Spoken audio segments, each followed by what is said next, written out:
And a good Wednesday night, everyone. Thanks for joining for this Tropics After Dark. Thanks for joining tonight, Nicole. Good to see you on here. Thanks, Ralph from San Antonio. Thank you for joining tonight. How you doing, Jenny? How you doing, Sean? Thanks for joining for this uh, broadcast talking about what is now Tropical Depression number 5 out there, way out there in the Atlantic. So,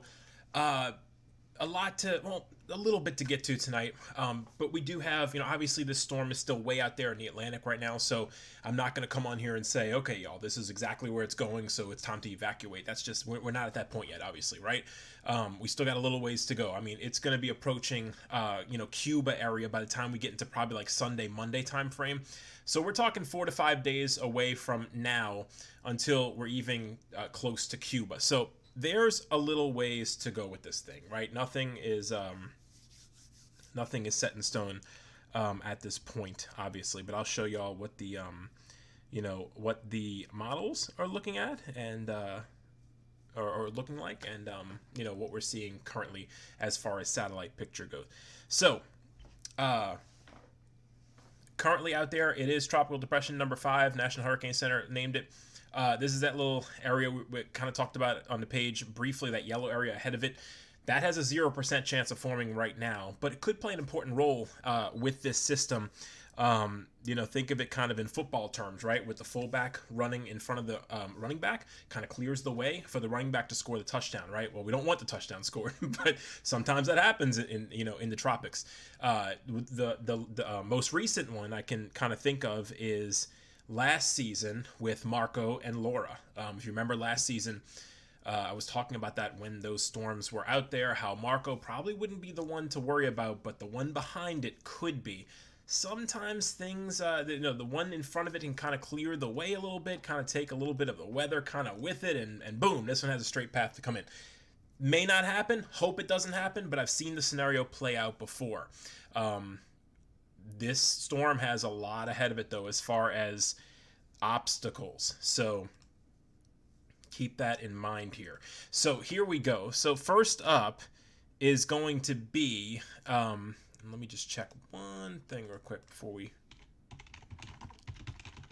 start here. I just wanted to see what the National Hurricane Center had as far as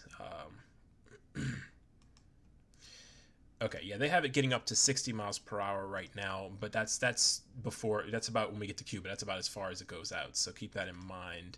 Just wanted to check that. Okay. All right, so here's what we're looking at as far as the first and foremost. Let's look at it on satellite, right? That's it way out there. And look, it's got some decent organization. Giovanni says cooking a fat omelet in this kitchen while watching this. That's what you got to do, right? Get some food, get some wine, get some beer, whatever you want to do during this broadcast. That's what Tropics After Dark is all about, right? Make yourself comfortable and while we talk about this. So right now out there, it looks decent, right? We saw it earlier today. They're not flying planes out there at this point, right? As far as the reconnaissance airplanes, they're not doing that. But just by seeing satellite picture of this, the National Hurricane Center can really see that, okay, this is most likely a depression at this point. Let's go ahead and upgrade it. And of course, they'll upgrade it probably to a tropical storm heading into the next few hours or so. Probably by tomorrow morning when you're waking up, it's going to be Elsa, most likely. And I can already see the memes and the stuff starting with Elsa, because, yeah, that's preseason. We looked at Anna and we looked at Elsa, and it may be Olaf as well later this season. I'm not sure. I'd have to check that again, but it may be Olaf later in the season. So maybe they were playing a little bit with this, with the names this season, because what are the chances of Anna, Elsa, and Olaf ending up in the, the same name list? I'd have to check that, though. I'm not certain on Olaf, but I was pretty sure he might have been there. In fact, you know what? Let's just check real quick. 2021 hurricane names. You know what? He's in the Pacific. He's in the Pacific names. I'm sorry. The O for this Atlantic is Odette. The Pacific storm names on the other side is Olaf. So I knew I saw his name somewhere. So not for the Atlantic. It's Olaf for the Pacific. All right, back to Tropical Depression number 5, which will become Elsa. All these frozen characters are getting me confused. But here's a look at it. It looks good on satellite. You know, it looks pretty good. You can look at the kind of the big picture here. And, you know, here it is, right? There it is on the satellite picture. Keep in mind, it's far out still, right? A lot of way to go here. And you know, looking at that, and here's the one in front of it that the National Hurricane Center is tracking. You can go back to the picture, yellow, and here's 5, right? And go back here, you can see, geez, if I find it. All right, here's the yellow area, and there's the Tropical Depression number 5. And you can clearly see on the satellite picture which one's looking better, right? Tropical Depression 5 looks very good, and it's going to most likely become Elsa moving forward very soon, actually, probably in the overnight hours. So with that said, let's take a look at the latest cone from National Hurricane Center. And what we're seeing here, excuse me, you know, what we're seeing here, and I always tell y'all to really, the National Hurricane Center obviously puts out a 5-day cone, right? They've been doing that for a while. But what I stress to you a lot of times is, you know, I like to take off the 5 days sometimes and look at what we really are confident about right now with the track. And then we'll go back to the 5-day. I know some people get freaked out when they see the 3-day cone because they're so used to the long range. But my point is that there's good confidence that the storm is going to go somewhere in this area, right? And then moving forward, you know, where will it go at that point? Well, that's going to be key in the long range forecast. But right now, what we know is that it's going to approach the Lesser Antilles. I saw someone did ask about, let me see, go back up here. I think somebody asked about the Virgin Islands, Clay, U.S. Virgin Islands, right around this area. You know, it could pass south of you, depending on the you know, the condition and how strong it is. Obviously, on the north and east side of it, you'll have those bands coming in that area. So yeah, that'll be a little bit rainy going into Friday afternoon and evening in these areas. Remember, tropical system south, the weather is going to be kind of going like that, and of course you'll have a little bit of onshore flow, east to west wind. So I would expect some nasty conditions probably on you know, Friday, mainly in the U.S. Virgin Islands, moving on to Puerto Rico, and then approaching Hispaniola there Saturday and into Saturday evening. Obviously, if it would take the northernmost part of this cone, the weather would be a little bit worse, and if it would take the southmost, it'd probably be a little bit better. So, you know, obviously, the farther away you get from the center, the better you'll be. Now, somebody asked about the Cayman Islands, and here they are. I didn't see who that was earlier. Sorry about that. Let's see. I think somebody asked about that. Carmen. I believe Carmen. Cayman Islands. I'll put back on the 5-day cone real quick for you and just check this out real quick. So, yeah, I mean, you know, depending on where it goes, if it would go north, you'd have better weather. If it would take the southmost portion of this cone, well, yeah, the Cayman Islands would be affected, and that would be on Sunday evening going into Sunday night. So, keep that in mind. But there is a lot to be determined with this system here because there, you know, the storm in general, we call this kind of the tropical system graveyard, right? A lot of mountainous terrain in some of these areas, especially the western side of Cuba there. And as this storm treks through this area, it can really be affected as far as formation and presentation of the actual storm itself. And that sometimes can affect the track in the long term. Sometimes that slows them down.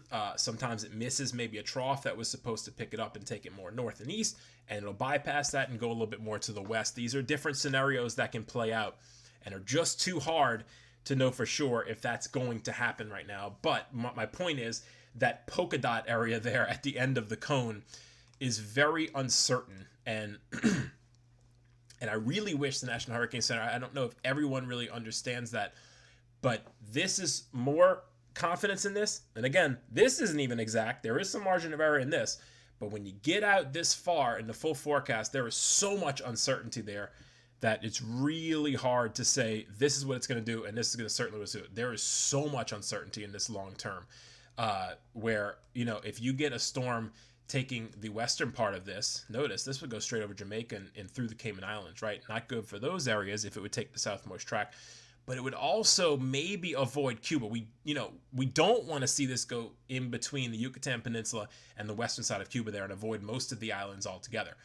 That would be bad. And that would, of course, take a more western track, and then where? I don't know. Would it go something like that? Would it hook back this way? Would the high build in and come back this way? That's I don't know at this point. I mean, I'm gonna admit to you. You take something center like this, you start to get a hook maybe west of Tampa there, possibly, and then if it takes this more track, you go through the islands more, and you maybe get something going on the east coast of Florida. For the United States, that would be the best track to take that eastern side and maybe miss altogether and hook out sooner. It's not a likely scenario right now, as this ridging is building on top of it, and it's going to be following along that path. It's a classic setup for this. It's just hard to know exactly which path it's going to take and how far it's actually going to go. So we'll watch that, though, to see what happens. All right, let's take a look here. Let me open up the GFS model here. And again, this is Tropical Tidbits website, great website. And this is the latest overnight run. I don't know how much we have here, but you can see there on the right side of your screen, there's the storm likely to be Elsa, maybe a hurricane at this point by the time we get. And I know they don't forecast that, but I've seen these things overachieve sometimes in the National Hurricane Center. It actually goes higher than their intensity. They're only forecasting this to get up to 60 along the way here, but obviously that could change. So that's something to be monitored, obviously. Now, moving forward, you can see what happens here. Now, this is the latest one. Okay, that's where it ends. So this is still kind of running right now. We don't have the whole model, but let's go back to the afternoon one, and you can see, all right, so here it goes, past the Lesser Antilles. This is on Friday afternoon, south of Hispaniola. Potentially a Category 1 there, maybe. This is close to Jamaica there, south of Cuba. This is July 4th, by the way. I feel like I got a toad in my mouth tonight. This is July 4th, south of Cuba and north of Jamaica now, and that's on the noon time on July 4th. And then we move this forward here, and this is the GFS, by the way. Again, maybe not going to happen like this, but this has it crossing Cuba, and obviously that would affect it a little bit as far as presentation. This would be Tuesday morning now, and you see some sort of turn starting to happen there. Now, once it gets back into Florida Straits here, into the southeastern Gulf there, that's where it might have a chance to intensify a little bit, maybe if it makes this turn on the way to Florida. This would be a bad track for Tampa area and the Big Bend area, right? Especially Tampa. Remember last year we had Ada. It was an underrated storm at the end of the season. I believe it was in November, and caused a lot of flooding around some of the Tampa area.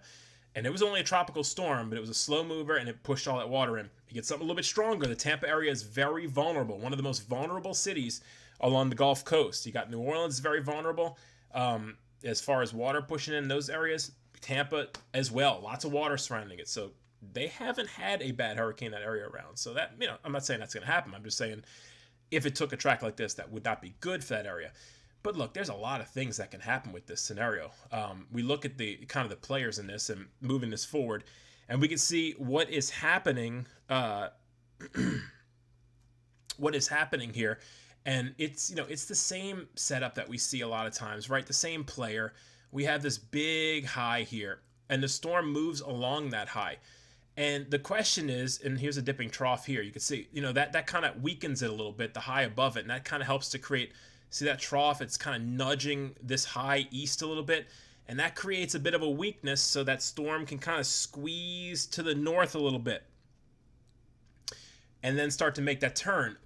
But here's the problem, though. We're on the 30th of June right now, and that's not supposed to be happening until July 6th. So that's still about 6 to 7 days off, and there's no way anybody can say, how strong is that trough going to be, Because if it's stronger, go two ways. If it's stronger and it nudges this high more, well, then you get a turn sooner, maybe off the East Coast, right? That would be great. That's a scenario. Maybe not a likely one, but if this trough is weaker and it doesn't push as high, well, then the high builds in more this way, and you get the storm coming in somewhere along the northern Gulf Coast.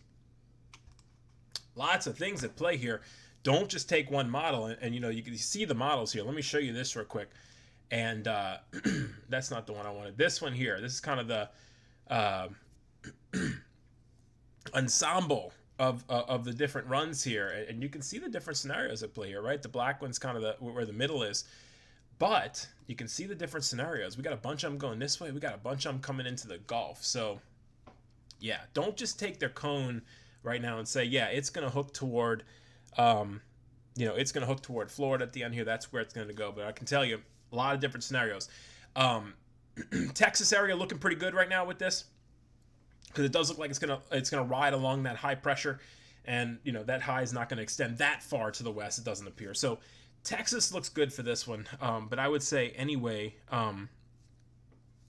I would say anyone from, not necessarily Brandy. We got to watch this. I would say you're looking good in Southeast Louisiana, but you got to watch this one though, because it's way too soon to let anyone say, okay, it's definitely not coming here. I would say from the extreme Southeast Louisiana area, hopefully Southwest Louisiana will be okay, but I'd say Central, Southeast Louisiana, all the way over to Florida. Got to watch it, but there are more likely areas where this would happen to fall. Maybe not Louisiana would be one of the most likely. I'd say Texas looks good, but I would say anywhere from about here all the way over here. This would maybe be the target area somewhere. I know it's a lot, big area, but again, we're still more than a week out. And you can see the ensembles, right? They're all over the place. So yeah, don't take anything as gospel right now, because nothing is set, in stone as far as where this thing's going to go. We got a long way to go with this one. So that's something to keep in mind when it comes to this system. You look kind of the dry air. There's not much out there, in the path it's going to go, at least not right now. Looking pretty good here on that Mardi Gras map that we look at. This is all very tropical air out there right now.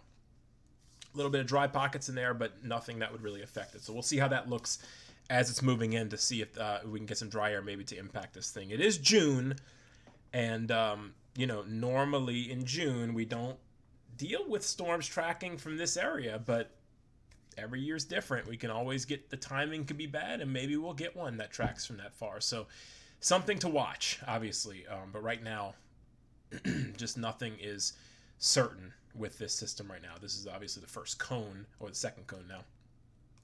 Just a depression, but it's going to become Elsa very soon. Let's see. Furthermore, a cold front in July with Elsa coming. Yeah, it seems like something's up, right?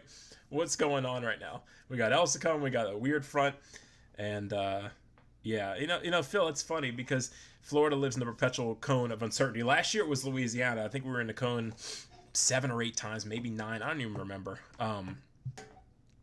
But last year, Phil, for Florida, the Panhandle had some stuff, but the Peninsula, other than Ada, I think the Peninsula was kind of untouched, if I remember right, last season, which is crazy because Florida kind of sticks out like a sore thumb there in the Gulf, like saying, "Hey, hurricane, I'm right here." And you would think we could hit a lot more, but obviously 2004 was the year of Florida. But last year, a lot of storms out there, but I think most of Florida, except for the Panhandle, Sally, and there might have been another one, I don't remember. But not much happening along the peninsula of Florida last year, if I remember correctly. I might be wrong. There were so many storms, but that's just my memory serves me right. Yeah, playing the Matrix. You're not kidding. Crazy. All right, let's see. Elsa would be. Yeah, Keith, you're right. If Elsa is named, it's probably going to be named in the next 12 to 24 hours. It'll be the record for the earliest E storm. I think it will break last year's record, which, yeah, it's not really going back that far. But we remember last year what it was like. But like I told y'all earlier this season, we're probably in for another busy one, as we kind of have the same type of setup as we did last year. Not much different. So, but last year, obviously, we had big impacts, which is always what matters with the tropics, right? You could have 40 storms out there, but if none of them make landfall, it was active, but no impacts. Last year, we had a bunch of storms, and a bunch of them made impacts. It was a bad season. That was the same as 04, 05, 08, 12 was a bad one. So, yeah, every season's different, but to me, it all comes down to impacts. You could have one storm out there, like, didn't have one, but 92, the A storm, Andrew, right? That was in late August. That was the A storm in August. I mean, think about that. We're in the E storm. We're not even to July yet. But it was Andrew. And obviously, that wasn't a very active season, but it had Andrew. So that was a memorable, a very impactful season. So that's what it comes down to me. All right, let's see. Omelet is scrambled just like this storm. Yeah, and just like the Giovanni, just like the ensemble models, right? This, yeah, talk about scrambled eggs. There you go. Yeah, lots of divergence there at the end. So a lot to be determined with this one. Let's see here. Talked about the Virgin Islands already. All right, let's go back down here for a second. Give me a minute. Yeah, I hope not, Nicole. I hope that's not the case. We don't need 2021 to tell 2020 to hold their beer because I don't know how it can get much more active than last year. I mean, literally last year you had one storm come through, make landfall, and there was one right behind it every time. Another red circle. Yeah, you're not kidding. That's true. Daniel, about Louisiana last year. So many cones.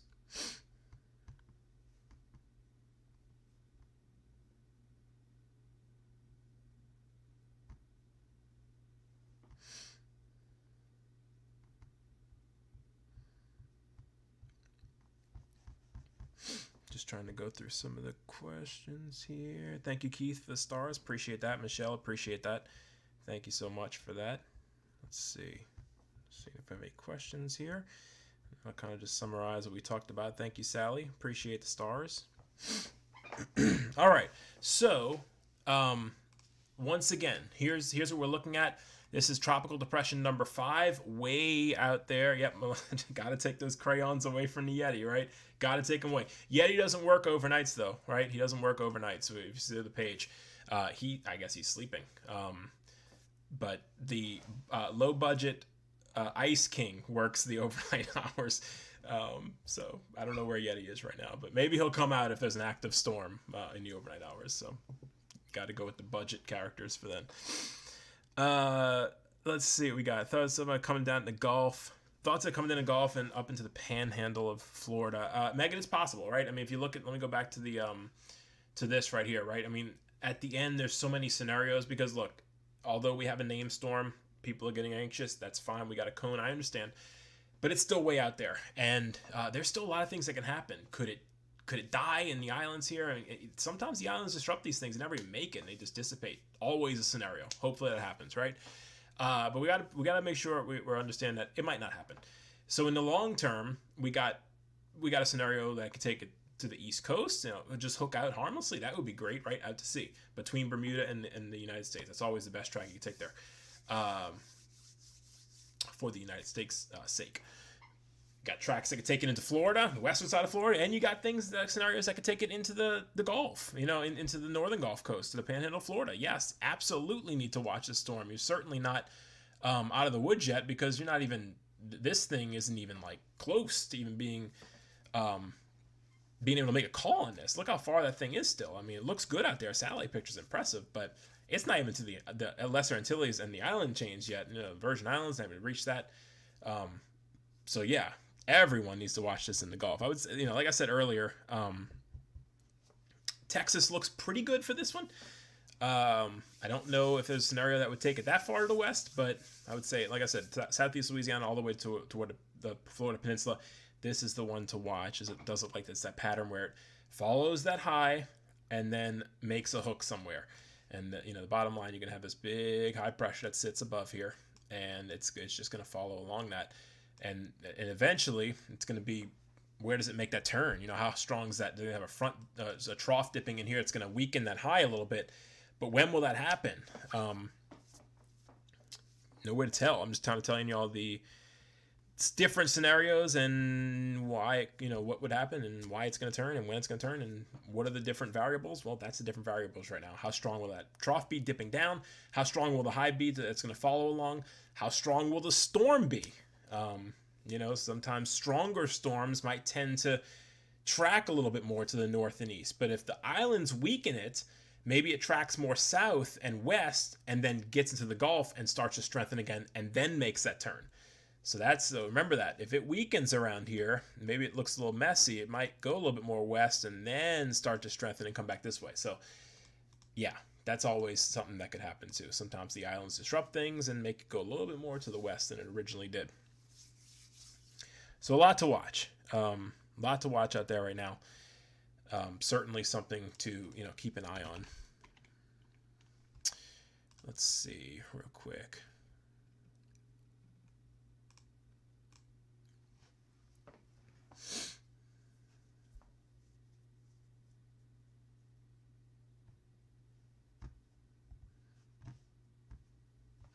All right, let's see.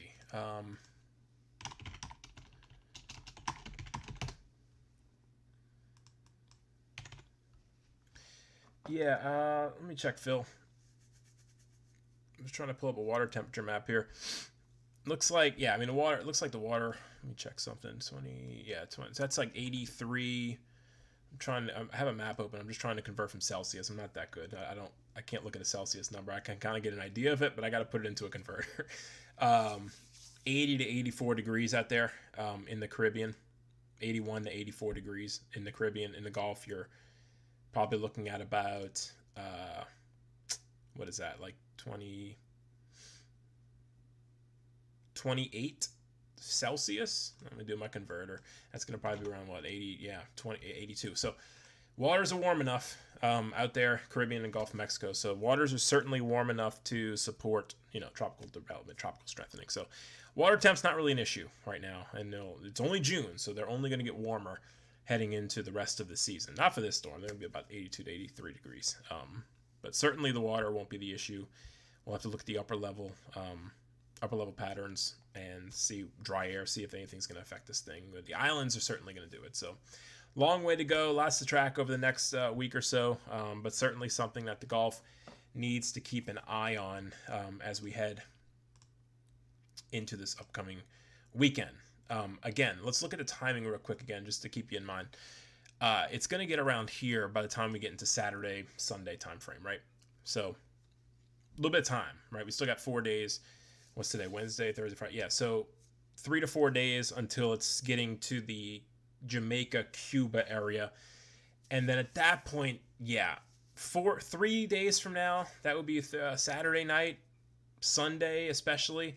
Yeah, I think 4 days from now, we'll know a lot more. By the time we get into Sunday afternoon and evening, when it starts to, we're going to see where it's positioned, because the positioning at that point is going to be key for where it eventually goes. Because if the storm is here on Sunday night, well, we got an idea that thing's going to go deeper into the Gulf. If the storm is here, well, then, we might get something hooking a little bit closer to this direction. And, of course, if the storm's way over here, we might avoid it altogether. So Sunday evening is going to be a big time frame there to kind of see the positioning of where the storm is located. And before that, we'll get an idea, too.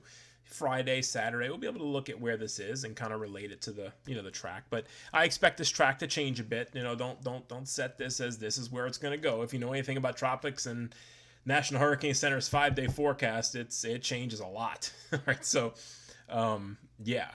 So keep that in mind. This is not the track that's going to be the final track here. This thing's going to shift, a bit. This is going to change a little bit, especially the end part of it. So don't just say, okay, I'm not in the cone, I'm safe. No, you got to watch this. Anywhere from Louisiana over to Florida. See how everything positioned on there in the Gulf? Like I said before, anywhere in all this area here, even the eastern side, watch this. This is where, if it does get into the Gulf, that's the area that it's going to get into. So I don't know how strong it'll be at that point. I do know it's going to be Elsa, though, very shortly. Maybe in the next 6 hours or so. So that's the latest on Tropical Depression number 5. It is number 5, right? Yes. Forecast to become Elsa and potentially getting into the Gulf later, early next week, maybe. We'll see. Again, a lot of story to be told here. So I'll continue to keep y'all updated on the page, though. I appreciate y'all for joining for this Tropics After Dark. Thank you for y'all sending some stars. Appreciate that. And stay with the page. I'll continue posting the updates on there. Share this video if you'd like to. Otherwise, I will be back on here doing these live updates as we continue to go through the duration of this storm, which is to become Elsa.